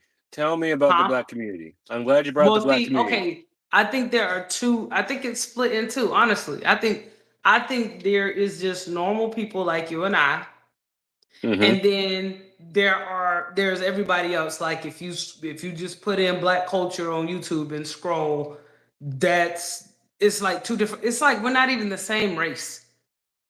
Yeah. If that See, makes the thing any is, sense. when you say community, I think of a town that's all people know each other or a race that knows each other. It's funny that you can say black community, but the black people, if you want to call it black people, aren't even a community. They're either Yeah, doing something that they know. Well, I don't know if I can even say they know, but they do something that is detrimental to black people and have an image for, and everyone has an image of that, and they're scarred by it and petrified, or they, or like how me and you doing, we're just taking care of ourselves and our families and just not bothering anybody. yeah. But the message is like, if you don't do X, Y, Z, you're not black, and yet, But here's the crazy part. Okay, is it safe to say, and I'm gonna try to borrow from your upbringing, right? Is it no, safe to say no, that no, seriously, I want you to think about this. Is it safe to say that even in other communities, such as the one that you grew up in, right? mm-hmm, There is the lowest of the low, and then there's like another group. Like they segregate. Like you got, you know, like for example, all white people are not friends, correct. right? I can tell you Like this from my upbringing, from my neighborhood. Okay, so there was people that were near us that did yeah, not like black people. But there were other people that were fine with it. And when those people didn't like black people, saw those people that were fine with it talk to us, they gave them a problem. They were right. confrontational. They would start fights with them. The police had to be called. There was always tension. And you're saying when there was like a group of white people that didn't like black people? It doesn't have Okay, to that's even be the a group. thing. It can be just two Okay, people. And there are more people that okay. don't Here's have the a problem. deal. They're the same group of people, but they have different beliefs to where they're willing to Right, fight about it, right? right, right. Do you think that that's the same thing with black people? Well, here's the problem. See, there's a yes and no to that. There's the no because at large, from what I've seen and where I've grown up, black people, very few of them grow up in their own families. So already there's a problem there. But in white Mm. families, the majority of them that I've seen, they stay with their families and they grow up in their families, whether it's good or bad. Hmm. And what I'm saying, what I mean by that is my upbringing was I was not raised by my birth mother or father. Understandable. A But lot of this is what I'm saying is that okay, and tell me if I'm wrong, but I feel like black people are no different than any other people in the sense that we have our best and we have our worst. correct. There's no So disputing that. like There's a top and then there's not the top, right. So then just like like any even other with race. white That's people, they same have their there. best and they have their worst. Yes, All there are ethnic white groups, people that don't tread on me or Confederate flags, and they see white. They call white trash. They do not like white trash. right? Because I know some white people that I've cannot seen them stand actually certain go yeah. from standoffish with me because they didn't weren't sure they could talk to me to I don't want to be around them. You want to go? I mean, they're like Now, is that any different than let's say like I would say our class of black people versus like the ratchets, for example? is Is it any that different? No, because it's the same thing, right? It is the same thing because you have people, we'll say on the bottom for just for description purposes. You Okay. have white people or any other race that's on the bottom, but the difference between other races that are not white and black in this instance is the other races predominantly bind together to help as a whole. But white Hmm. people and black people and some other kinds of people tend to separate, and I don't think subjugate's the right word, but they bully or attack the ones they see as lower than them. They attack them, and they do it in a public way. A lot of times to humiliate Because them. okay, because just to make this a little clearer, because this is something that I think about. Let's try to just look at a more specific topic, right? Like in dating, right? Hmm. Like let's just talk about like like red pill spaces, how guys of all different backgrounds are like, we're no longer dealing with women's problems, right? With Hmm. the conflict that women bring. Okay, all ethnicities of men are going through something where women are being difficult, right? That's correct. And then there was a time when you couldn't call a woman out. You know what I mean? But now this movement, Here's the problem that I've seen, and I'm not. I watch a lot of it to see what's happening, but I think it's helped me understand. So you had a time where a man was held to a standard and he had to keep it, and there's no getting around it. You had a time where a woman was held to a standard and had to keep it. There's no getting around it. Like okay, so now you have it where a woman cannot be told she did anything wrong. right? But it going back to And the conversation though, isn't that all ethnicity? What is so special about Black people that is different for us?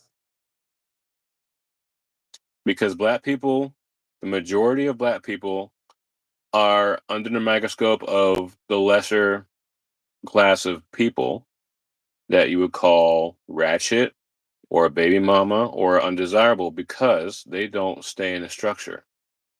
Hmm. So when I say structure, I mean um, having a family in marriage. So other groups have that. But what you see Is the that what you majority, are you saying other groups have like a the lot married of family structure? most groups that I've seen, even still in times changing, most groups are very strict about having children out of wedlock and it being a problem that is not easily tolerated. Okay. Sort of a catastrophe, like one of the parents dies. But So in it's more devastating when the family breaks up. And like, let's say specifically, let's talk upbringing. Like you grew up in a white community. So in a white Mhm. community, having children out of wedlock was like crazy. No, it wasn't. That's what I'm having a hard time because I'm getting a lot of contradictions here. So again, When you the say Black crazy, please community. explain. Explain when you say Okay, crazy. so in the Black community, like you've even seen with my family, like they make light of the fact that somebody is having a baby out of wedlock. Like they Yes, treat they marriage as if it's celebrate an it. option. Yes, And you're saying that's the same in the white community, you know? yes.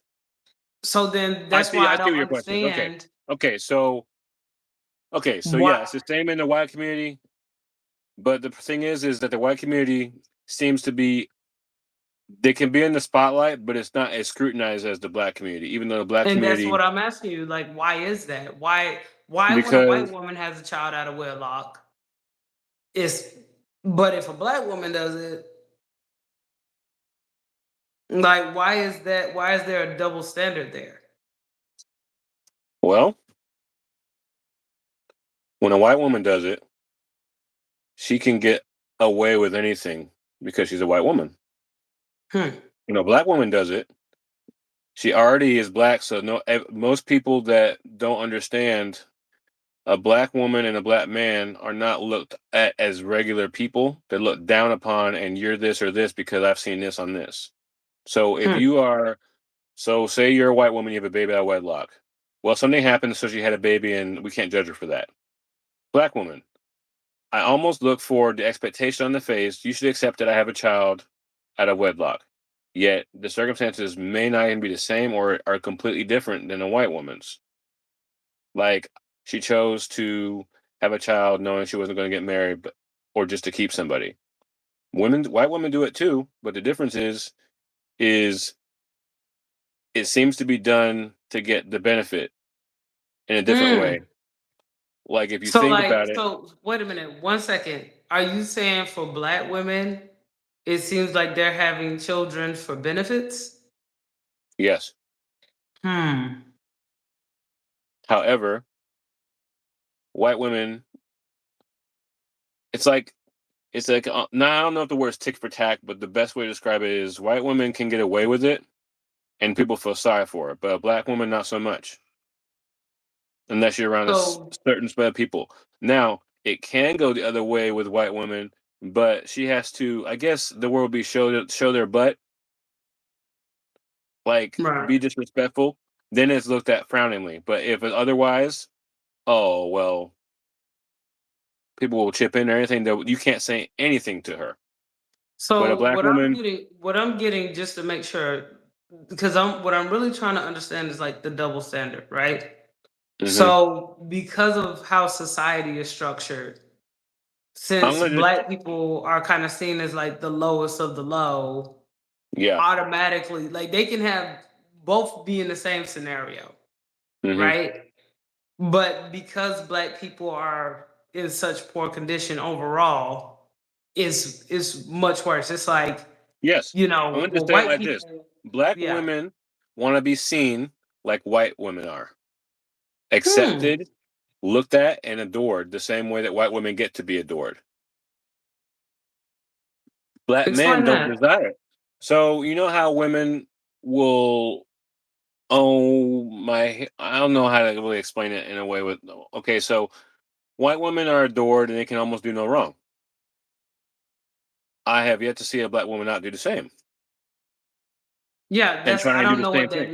What means. that I means don't. is that she emulates, a black woman will emulate what a white woman does to get the same result, and will try and dress the same accordingly to get the same result. Hmm. She wants to get what the white woman gets. She How won't be come the black white and just woman be gets her something differently than the black woman? because she's white. White women Hmm. have an automatic prestige level of being better than anyone else. But I White don't women are understand why that is. because they're always taught, because they're taught from when they're a young age they're better than anyone else. They are taught Hmm. that they are better than anyone else. No one else is better than the white woman and white man. That's what they're taught. Hmm. They're So taught that's that something that's they're taught that they have so civilized other people, and that without their help, that other people will be uncivilized. okay. So just let's pause right here because what I'm gonna do is contrast what you're telling me, right? Okay. Um, having blown, having grown up in the black community, right?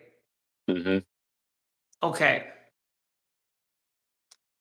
The darker you are, there's this thing called colorism, where the darker Yep. you are and the more black features you have, the less attractive you are. Yeah. And I gotta And what tell you're you something real saying, quick. Well, I gotta tell you something yeah. real quick to help you understand. Okay, you know how there's been talk about black men don't want black women to have the nails and the hair and all that, and it's not what we want. Well, Mhm.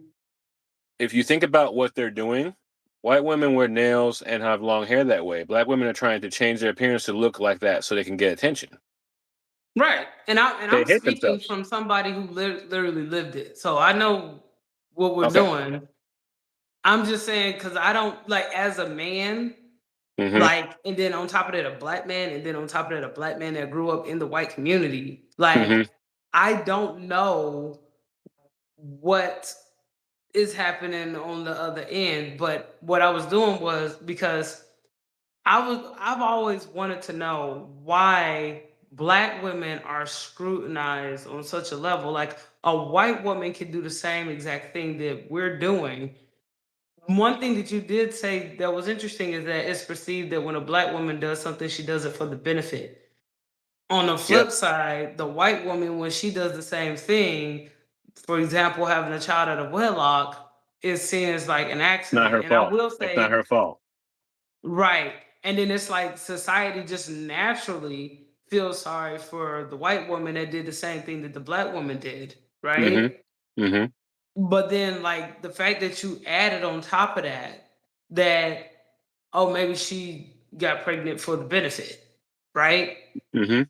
That was something for me to kind of digest too, is that a lot of times for me growing up in the black community, growing up around black girls, a lot of times they end up having children out of wedlock because they think that the guy they having a kid with is going to be with them and at the very least raise that child with them. Like I've yet to meet a black girl that's like, oh, I'm gonna have this baby so I can get Section 8. But I'm assuming that that's like a stigma for black women. Yes. Okay. Black women.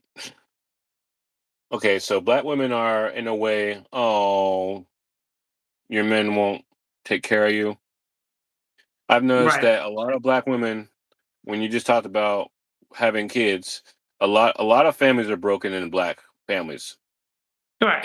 Any family that has a father and mother functioning as married does not let their daughters have children out of wedlock because it breaks everything. So what you're telling me is that there's a lot of black women that don't have functioning families and are having children. Right. So what I'm telling you is that at large, the white girls, women, um, generally, even if their dad doesn't give a shit, he stays there. So there's a presence.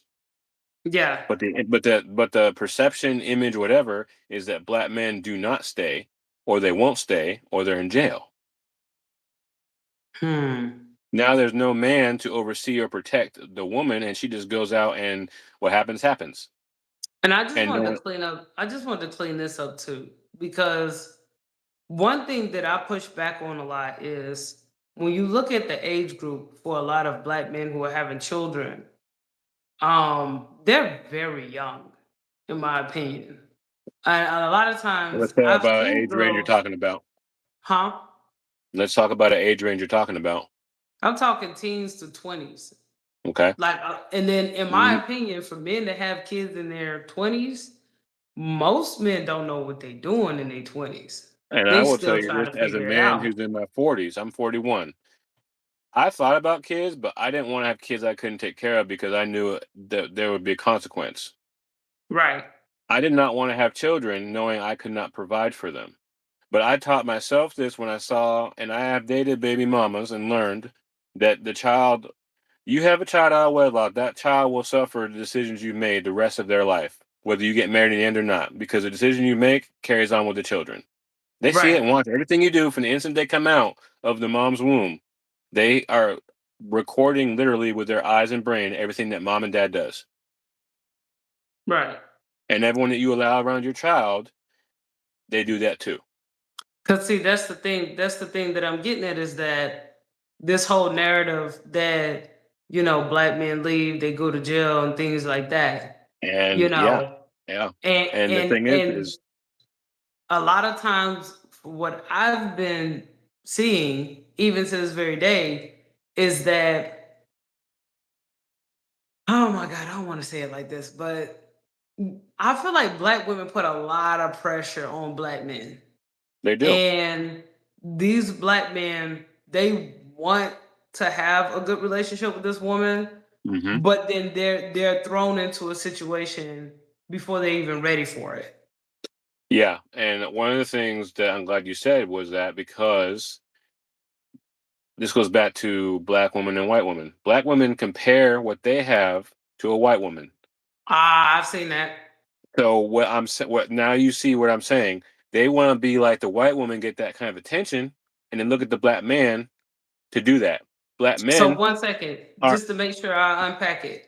So what you said before, now you gotta take your time with this because I'm, still catching on because sometimes you say things and I'm trying to when you was talking about how the white woman is adored and all this other stuff, right? yes, That's the perception is what you were saying. You weren't saying yes, that literally. Okay. That is the perception.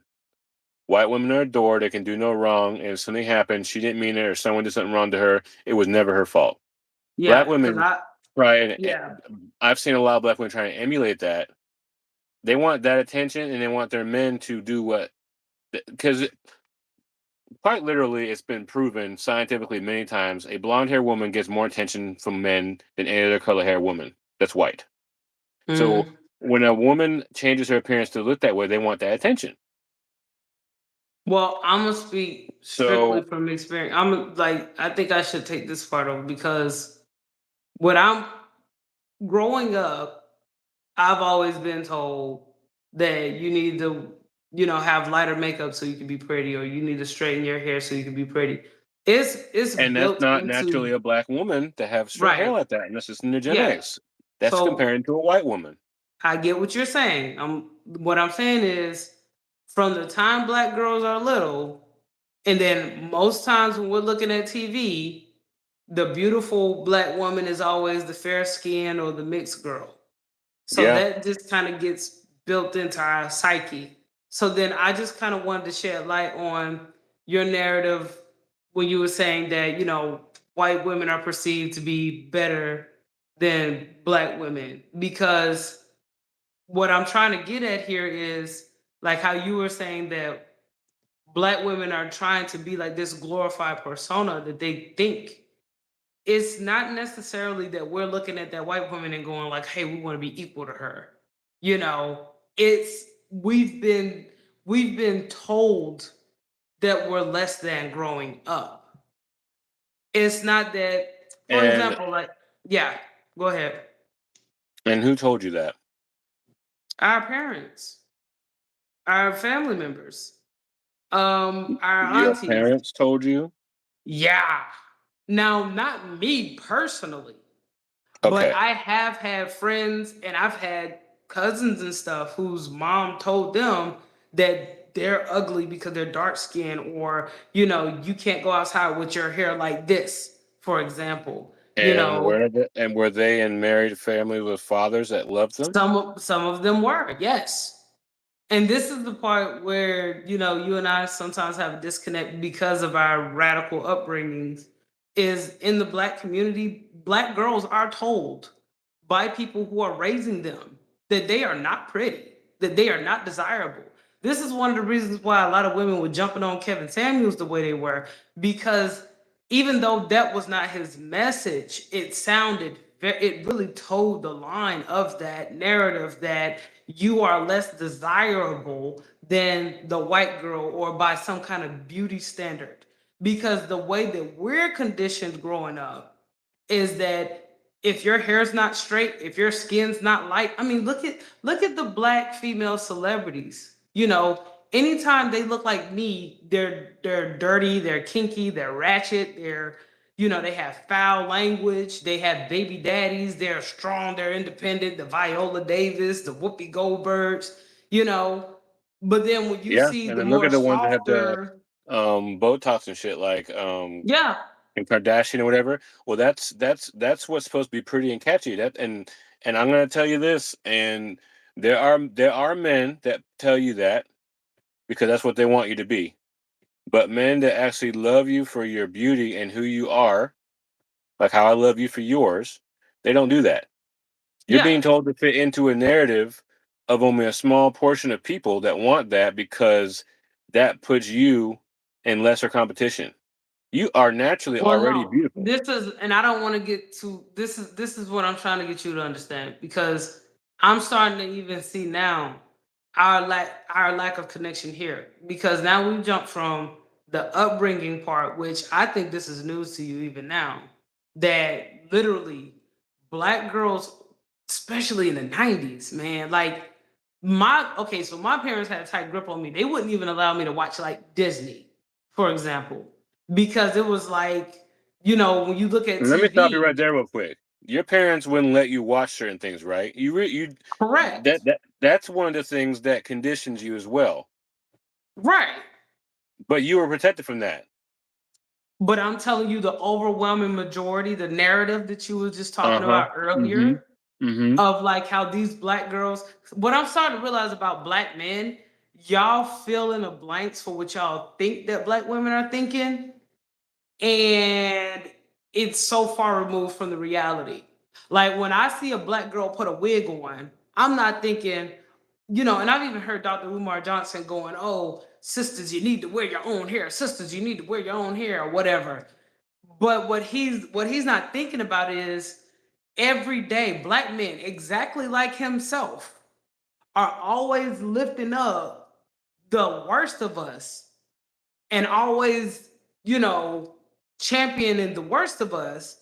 And then for those of us who are more desirable, we are told that we're thinking a weird way or whatever. What I'm getting at is when a black woman is putting a wig on her head, a lot of times that's damages from her upbringing, from people telling her that she's ugly and stuff like that. Or that or even like when you go into the workplace, you go and apply for jobs and they tell you you're not a good cultural fit, because you need to change your hair, for example. I've heard We that a lot from constantly, jobs. as black women, we deal with that. And we don't try to mimic white women because we think that they're more desirable. We mimic them because when we wear their hair, when we wear their makeup, when we talk like them and enunciate like them, we find that it's easier to flow. Like even when I was in the Air Force, I didn't talk like my regular self. I kind of talked like this because it made them comfortable. Yeah, Like, I you know get what what I you're mean? saying. I get what you're saying. And the disconnect with men, I'm just saying, okay, so I get what you're saying. Yeah. I get where you're coming from. But what I'm saying is that there's a reason, like how black men are separated from their sons so they can't teach and guide them. There's a reason why you've been taught that you're ugly. Because you're better naturally than any other woman in the world. I can't have you thinking and knowing that because then you're gonna destroy what image I've made that's making me benefit. An example: someone who's famous is only famous because people believe what they're doing is better than them, and they want to do it. Like how you'd explain in the military, you had to use a different voice, and they wanted you to straighten your hair. I get that because and the rules in that area are set up to be in a small box. You need to have this look and this look and this look and do this to fit in. Yeah. Because what I All was the just getting at all is the I wanted to debunk this narrative that black women are trying to be something that we're not. And okay. it's sad, but our own people. This goes back to when you was talking about black people on the road versus white people on the road. Like, black people being bothered by other black people. Like, I constantly get into it. Like, people feel uncomfortable with my view. Like, it's so weird because it'd be like the typical black chick got the bonnet, the weave, the lashes, or whatever. And this goes back to our original conversation. Like, you know, are we just two nations? Like, because there are things that are completely unacceptable the way that I was raised, but it's like glorified the way the majority that we spoke of earlier. You And know what I mean? the majority is one of two things, and it's separate, like you said. Either they were raised so that they know who they are and they stay who they are, like how you're protected from Disney, for instance, or they are in a broken home and have chosen to go with the bonnet and the fit in, so they don't And make other I people uncomfortable.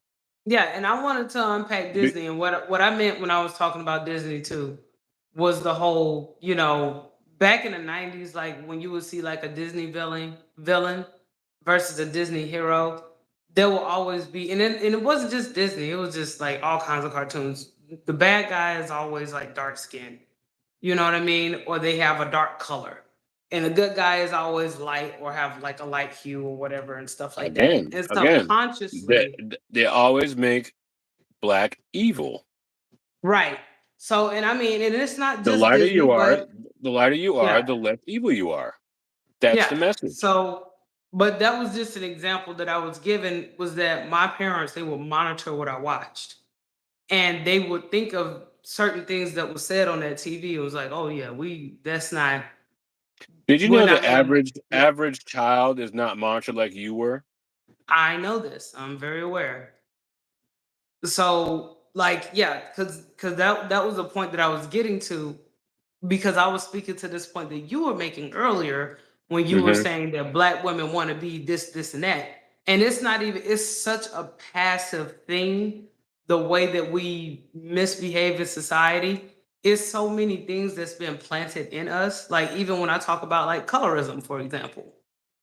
Um, that's something that's just kind of been installed. We don't even think about that stuff. That just becomes like, it becomes second nature once you've been exposed to it so much. And like in the lower income black communities and like the ghettos and the hoods and stuff like that, we get taught all kinds of stupid stuff that you didn't have to grow up with. And by the time you see us out in the streets, we're acting certain ways and behaving certain ways, and then people just assume, oh, you're just like that because your mom's a crackhead or something like that. And it's like, no, that person is acting like that because they're going through something completely different.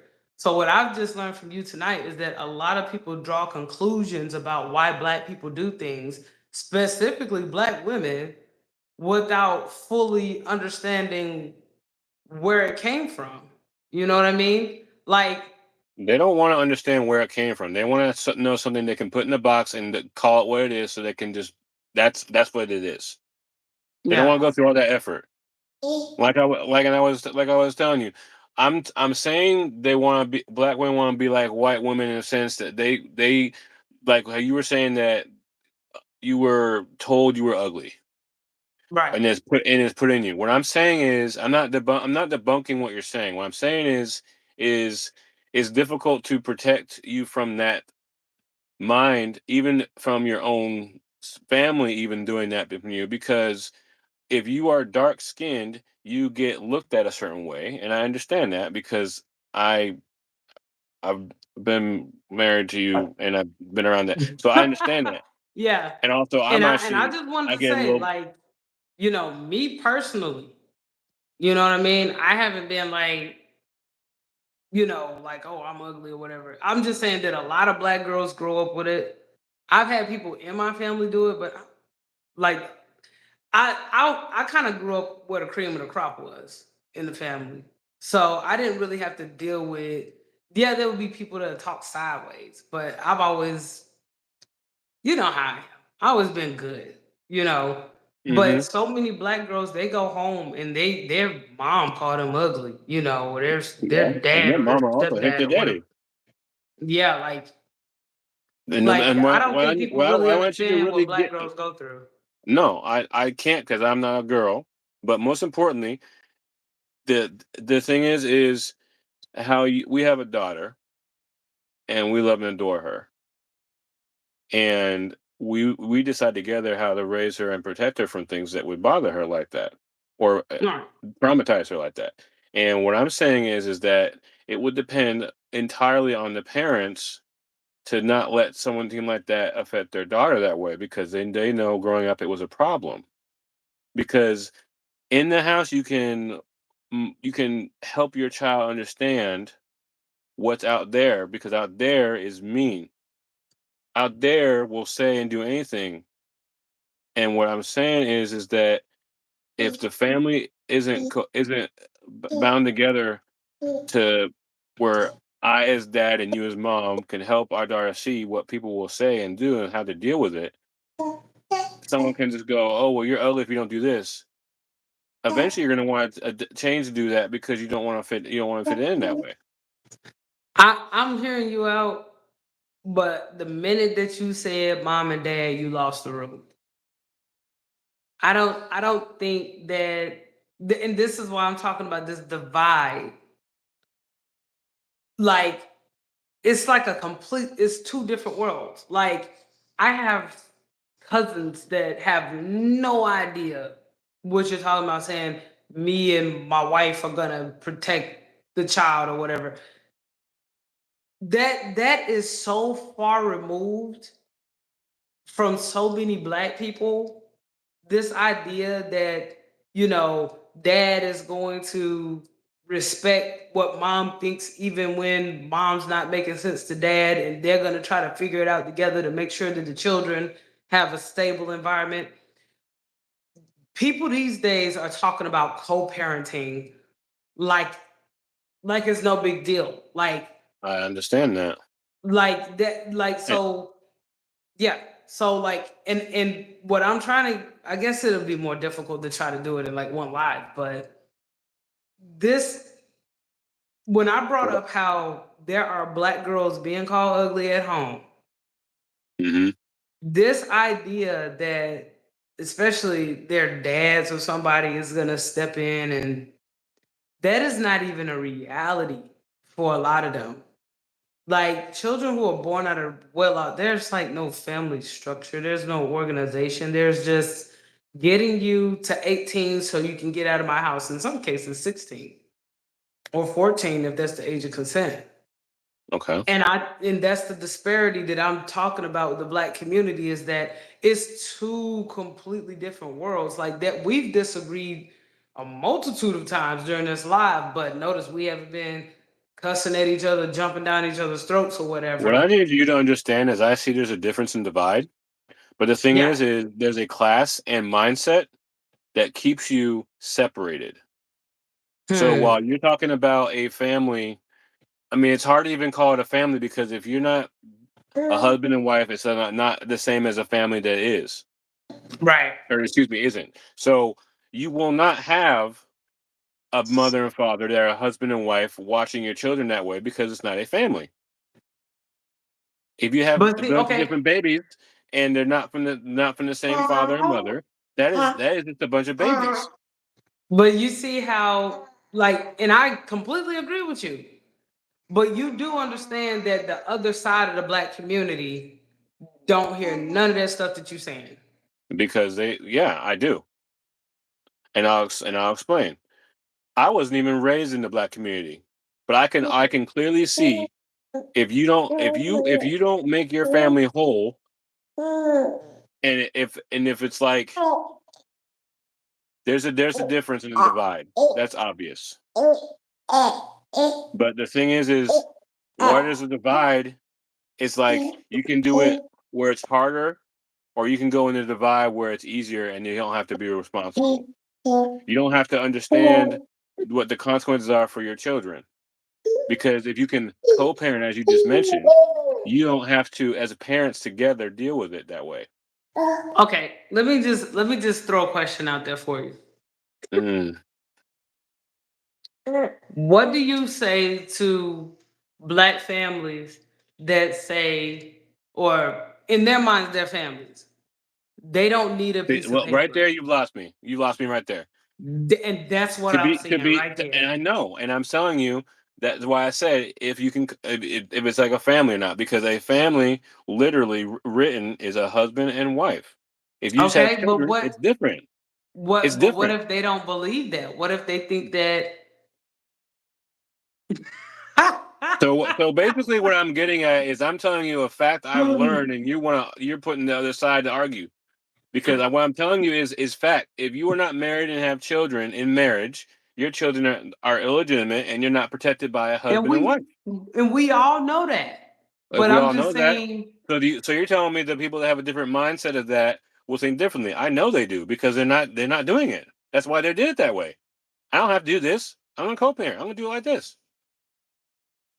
so The now disparity, I'm the starting disparity to. is the disparity is the choice to do what you want to do versus what you are supposed to do. And everyone knows where to find what you're supposed to do, but they don't want to do what they're supposed to do because that means you have to be accountable, responsible, and think for more than just yourself.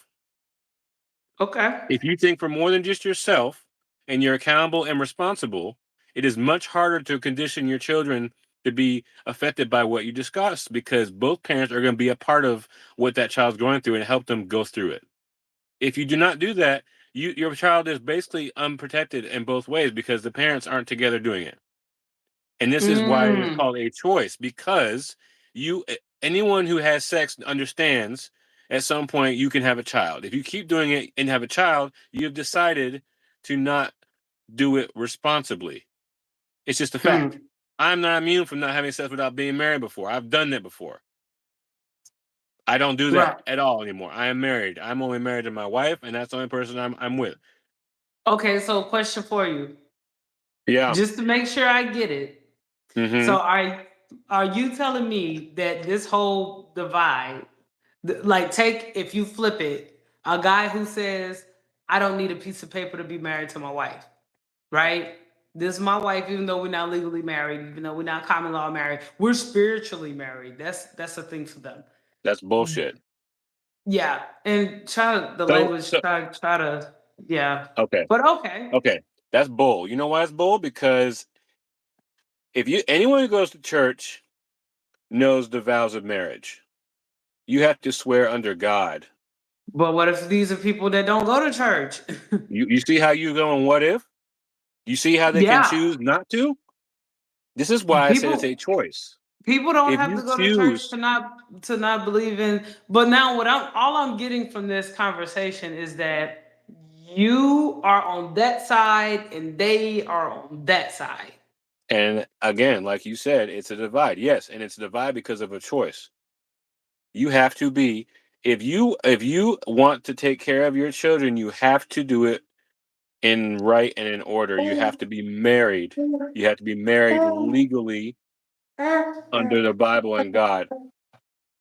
Well, I get what you're saying.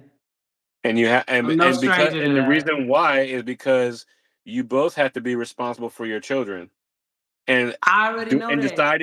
What deciding to do it without being together with your children, it puts the children in a problem. you're making me realize why ratchet people don't listen to nobody.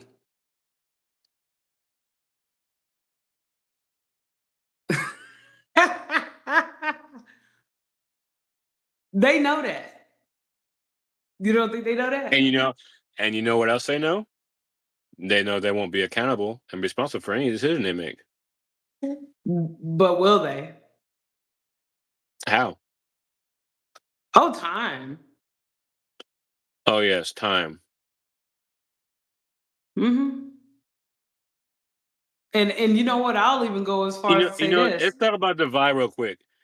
I can't talk to everyone who thinks the other way from me because they don't see what I see or want to do what I want to do. Hmm. That's their prerogative. I believe what I've said. I believe it because I've experienced not doing things the way they're supposed to be done in a way where I have learned it's a mistake to not do things the right way, and I will not continue to do that. That is a growth thing and a maturity thing. When you come a certain age, you decide if you want to do things that you know are wrong by trial and error. If you haven't learned it from a parent, if you continue to do that, you have chosen the other side of things, whichever they may be. There's always a right and wrong. So, Just given like those lying and telling ideas, the right? truth. You can't go in the middle. You can't halfway the other way because there's going to be some part you don't say. And there's going to be a part you will say. Which way is it? So, so given that, are you basically telling me that the divide in the black community will forever be the divide in the black community because of those facts? Yes, Hmm. without hesitation. Because look at it. If we were all community and we were all looking out for each other, why would we attack each other? Why would me and you successfully do everything we can for our family and another group of people will say? I hate to even use the word family because a family is covenant with a parent and a mother and a father that are married and their children. That is a family. Having babies and just making them like a litter is not a family. But they think and they believe they're entitled to everything that you and I, for instance, have earned and worked for, and they attack you to get it. All right. And this is a decision because they don't want to have to do it themselves. Okay. Well, So hold on, Lance. let's put it this way. There we'll use Mexicans, okay? Say they come over here and they have a family in a house and they all stay and pitch in for the house. So for their family, everyone has what they need gradually over time. One Notice second. black. 1 second. Jazz just hit the button up here and it turned off the live. So what I'm gonna do is I'll give you a call and then I'm gonna just shut it off right here because she just actually turned this part off. Okay. Okay.